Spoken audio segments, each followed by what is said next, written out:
ये तीन व्यवस्थाओं के अंतर्गत अगर वह एक जी। सकारात्मक परियोजना लेके चले तो इस बिहार के लोगों को कहीं बाहर जाने की जरूरत, ये बात तो इसमें ही खुद विरोधाभास में अपनी देश के अंदर जो आने वाले लोग हैं जी उनसे मैं बदला लेकर करूंगा। इसका सबसे बड़ा उदाहरण है जी अभिनंदन, बड़े फैसले लेने वाला हूँ। भारत का लोग उनके बारे में नहीं जानता। इस राज्य में जो परिस्थितियां बन रही है वह केवल हल्ला और आयोजन नहीं है।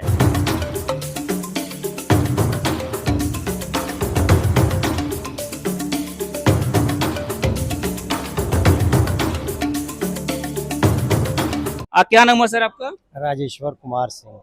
सिर जी जरा बताइए कि सत्ता जो चल रही है देश में ये कितनी सही है कितनी गलत है? बिल्कुल सकारात्मक है। सकारात्मक है। मतलब नरेंद्र मोदी की सरकार जो सरकार चला रहे हैं 10 सालों से बिल्कुल सही है, सही दिशा में चल रही है। बिल्कुल सही देश दिशा तरक्की कर रहा है। तरक्की कर रहा है और आगे भी करेगा भी निश्चित रूप से। सर आगे जब सत्ता रहेगी सरकार रहेगी तब न करेगा। सत्ता तो रहेगी ही ना। जैसा कि देश का मूड अभी देखा जा रहा है, यह केवल बिहार की बात नहीं है। देश के 28 राज्य में जो परिस्थितियां बन रही है वह केवल हल्ला और आयोजन नहीं है। जी एक जन सैलाब का सोच जी जो उसकी परिस्थिति है वह दिख रहा है सड़कों पे। जी इसलिए सरकार तो बनेगी ही उनकी। अब 400 के पार जो है व्यवस्था वह तो आंकड़े जनता तय कर देगी, लेकिन सरकार 100% बनेगी। 100% बनेगी। बिहार में कितनी सीट आएंगी सर? बिहार में पिछले साल जो 19 का परिस्थिति थी 39 वह दोहराएगी। हाँ बिल्कुल बिहार में। चलिए एक बात और बताइए सर कि मोदी जी के 2-4 ऐसे काम बताइए जो कि आपको अच्छा लगा हो।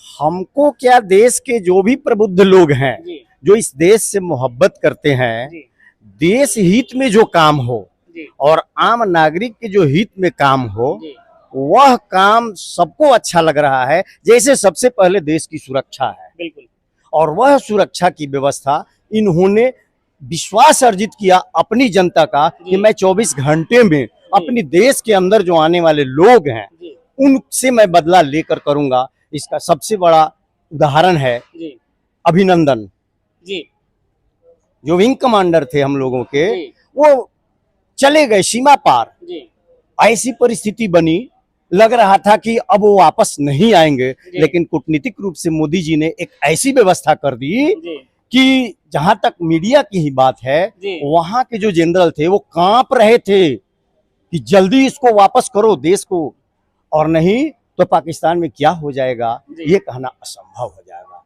दूसरी बात जो अर्थव्यवस्था की बात है जी वह हर कोई इसमें सहयोग कर रही है जनता। जी मोदी जी का जो प्लेटफॉर्म है वो स्थापित किया जा रहा है, लेकिन जनता उसमें सहयोग कर रही है उनको।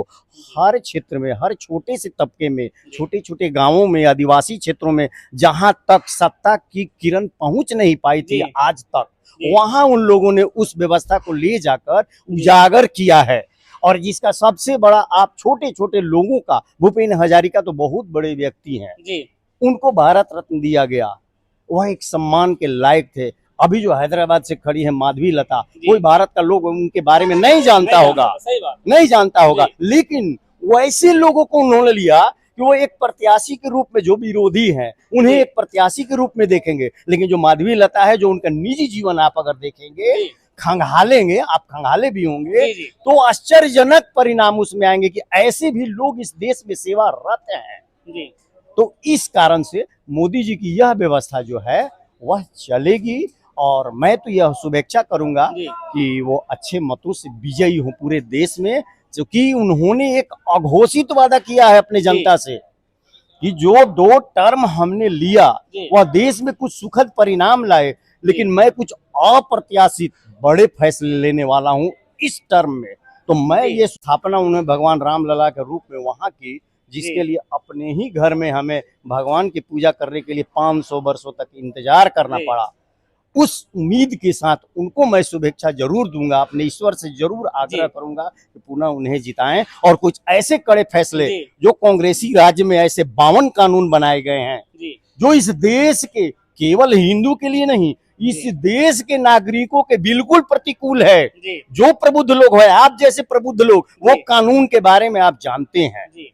ये विषय है वहाँ। देश में जिस तरह से बेरोजगारी को लेकर ये हवाबाजी किया जा रहा है कि देश में पूरी तरह से बेरोजगारी है, कहीं पर किसी को रोजगार नहीं मिल रहा, रोजगार की बात नहीं की जा रही है, महंगाई की बात नहीं की जा रही है, और यही विपक्ष कह करके घेरने का प्रयास कर रहा है नरेंद्र मोदी की सरकार को कि हर जगह जो है बेरोजगारी है, लोग पकौड़ा तल रहे हैं, यही सब रोजगार मिल रहा है, लोगों को नौकरियां नहीं मिल रही है। इस पर आप क्या कहना चाहेंगे? देखिए, विपक्ष की ये बात तो इसमें ही खुद विरोधाभास है। एक तरफ तो वो कह रहे हैं कि बेरोजगारी है और दूसरी तरफ कह रहे हैं कि लोग पकौड़ा तल रहे हैं। तो तल रहे हैं मतलब कुछ बेरोजगार तो मिला उनको, ये विरोधाभास वाली बात। अब रही बात, जिस तरह से हमारी जनसंख्या बढ़ रही है, उस हिसाब से रोजगार और लोगों के व्यवस्था में कुछ न कुछ परिवर्तन तो आएगा ही।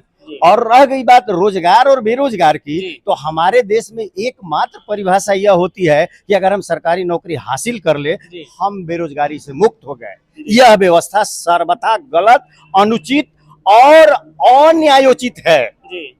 ऐसा होना ही नहीं चाहिए। सर, किसी भी सरकार के पास ऐसी कोई व्यवस्था नहीं है जो कि सरकार के अंदर रहने के लिए सारे बेरोजगारों को लाके खड़ा कर दे। इसके लिए हमें स्वयं सरकार के द्वारा, प्राइवेट के द्वारा, स्वयंसेवी संस्थाओं के द्वारा अपना रोजगार, हाँ, मेरा एक उद्देश्य है बिहार के संदर्भ में, मैं दूसरे राज्य का निवासी नहीं हूँ, कि अगर सरकार अगर आती है, 1952 से यह इस राज्य का दुर्भाग्य रहा है जब हमारा झारखंड साथ में था।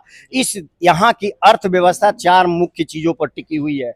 मछली पालन, चूंकि बाढ़ का, उत्तर बिहार मतलब बाढ़, उसके बाद आइए दक्षिण बिहार खनन खनिज सारा भरा पड़ा हुआ था, और मध्य बिहार मैदानी इलाका, दूध। ये 3 व्यवस्था अगर कोई भी सरकार आए, चाहे देश में चाहे बिहार में, अगर ये 3 व्यवस्थाओं के अंतर्गत अगर वह एक सकारात्मक परियोजना लेके चले, तो इस बिहार के लोगों को कहीं बाहर जाने की जरूरत नहीं पड़ेगी। हम खुद स्वावलंबी हो जाएंगे, हम लोगों को रोजगार देंगे। जिस तरह से दूसरे राज्य के लोग हमें रोजगार देते हैं और वहां उसको हम बेरोजगारी के रूप में तौल रहे हैं, ये व्यवस्था होनी चाहिए। जी, बहुत बहुत धन्यवाद सर, आपने बहुत कीमती समय दिया और बहुत सारी बातों को बताया, जो कि इस वीडियो को देखना चाहिए लोगों को, और जो देखेंगे वो समझेंगे कि आखिर क्या कुछ बिहार में और होना चाहिए। बहुत बहुत धन्यवाद आप सभी का।